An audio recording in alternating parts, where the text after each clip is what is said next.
कुछ भी नहीं हुई हमारी कभी। पता नहीं है क्यों मैटर क्या बना इसका।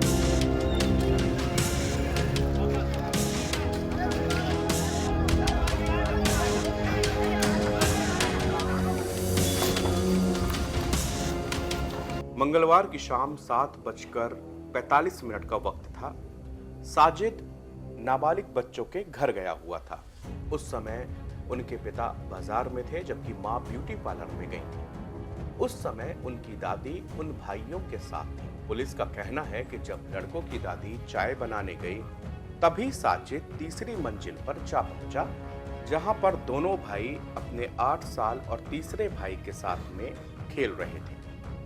पुलिस के मुताबिक इस दौरान साजिद ने धारदार हथियार से दोनों बच्चों का गला काट दिया, जबकि तीसरे भाई को मामूली चोटें आई हैं। तीसरा भाई भागने में सफल रहा और उसने अपने परिवार को इस घटना के बारे में तफसील से जानकारी दी। इसके बाद साजिद उस इलाके से भाग गया। रात तकरीबन 10 बजे के करीब पीड़ितों के घर से 7 किलोमीटर दूर शेखपुरा इलाके में साजिद की एक एनकाउंटर में मौत हो गई। दोनों भाइयों की हत्या के बाद इलाके में प्रदर्शनकारियों ने साजिद की दुकान को तोड़ डाला और उसमें आग लगा दी। इसके साथ ही 2 दुकानों में भी आग लगा दी गई। तीसरे भाई ने अपनी आंखों देखी बताई है। हालांकि वो इतना सहमा था कि उसके होंठ कांप रहे थे, लेकिन कांपते होठों से उसने बताया कि वो सैलून वाले भैया आए थे। वो लोग मेरे छोटे और बड़े भैया को ऊपर लेके गए, फिर उन्हें चाकू से मारने लगे। दोनों भाई 10 मिनट तक तड़पते रहे। मुझे भी चाकू से मारा, लेकिन मैं चाकू हटाकर और धक्का देकर वहां से भागने में कामयाब रहा। मुझे भी हाथ और सिर पर चोट आई है। उन लोगों ने कहा क्यों किया ऐसा मुझे पता नहीं। हम लोग तो उनकी दुकान में बाल कटवाने के लिए जाते थे। ये कहना है पीयूष का। पीयूष वही भाई है जो कि इस हमले में बच गया और उसने पूरी जानकारी तफसील से अपने घर वालों को बताई। वो जो सैलून वाले भैया थे वो लोग आए थे ऊपर में, छोटे बड़े वाले भाई को ऊपर ले गए, फिर पता नहीं आपको भी मारने की कोशिश की? मैंने उनका चाकू हटाकर उनको धक्का देकर नीचे भागाया। तो कल जब ये आया तो कितने लोग आए थे? 2 लोग आए थे। दोनों यही दुकान में काम करते थे? दोनों की दुकान है ये? 2 भाई आई। अच्छा। लेकिन उसके बाकी के 2 भाई खुशकिस्मत नहीं निकले। बदायूं हत्याकांड में घटना के चश्मदीद नाबालिग तीसरे भाई ने वारदात की कहानी बयां की। मां का कहना है कि बच्चे से गुटखा मंगाया गया।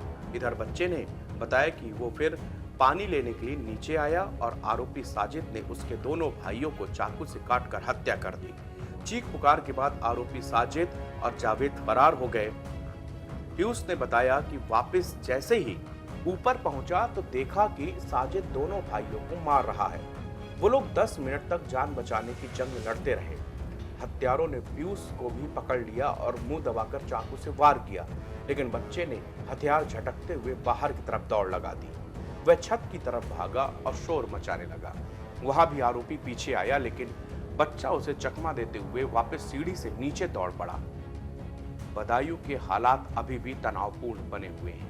भारी पुलिस फोर्स यहां पर तैनात है। इंटरनेट पर कड़ा पहरा दिया जा रहा है ताकि ऐसा ना हो कि आसपास के इलाकों में भी हिंसा भड़क जाए। इलाके में अतिरिक्त पुलिस बल तैनात किया गया है और फिलहाल वहां के हालात नियंत्रण में हैं, लेकिन लोगों के अंदर गुस्सा अभी भी है। लोग आखिरकार जानना चाहते हैं और ये सवाल भी जायज है कि साजिद ने ऐसा क्यों किया। उन मासूम बच्चों की क्या गलती रही होगी? क्या पुरानी रंजिश थी या फिर इस मामले में जो पड़ोसियों का कहना है उसमें अलग अलग बातें सामने आ रही हैं। लेकिन पीयूष ने जो सच्चाई बताई है उसने हर लोगों की आंखों में नम कर दी है। लोग सोचने पे मजबूर हैं। लोग बदायूं में खौफ में भी हैं और गुस्से में भी हैं। हालांकि इस दौरान यूपी पुलिस की तारीफ करनी होगी कि उन्होंने बहुत ही सूझबूझ के साथ इस मामले को शांत किया। नहीं तो ये जो मामला था ये केवल बदायूं नहीं, उसके आसपास से सटे जिलों में भी तेजी से फैलता जा रहा था। उस वक्त पुलिस ने तेजी दिखाई और तुरंत कार्रवाई की।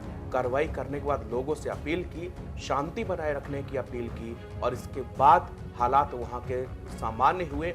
अभी भी जावेद फरार है और फिर उसकी मांग उठ रही है बदायूं के लोग बार बार पुलिस प्रशासन से मांग कर रहे हैं कि जिस तरह साजिद के साथ एनकाउंटर किया है उसी तरह जावेद का भी एनकाउंटर करो। पुलिस उसको ढूंढने के लिए कई टीमें लगा चुकी है। उत्तर प्रदेश के मुख्यमंत्री योगी आदित्यनाथ खुद व्यक्तिगत तौर पर इस पूरे मामले पर निगरानी रख रहे हैं और आला अधिकारियों से इसकी जानकारी लगातार ले रहे हैं। लेकिन जो पीयूष ने पूरी सच्चाई एक बताई है, उससे एक बात तो यहाँ पर तय था कि साजिद ने बहुत बेहद बेरहमी से उन दोनों उसके दोनों भाइयों का यहाँ पर कत्ल किया था।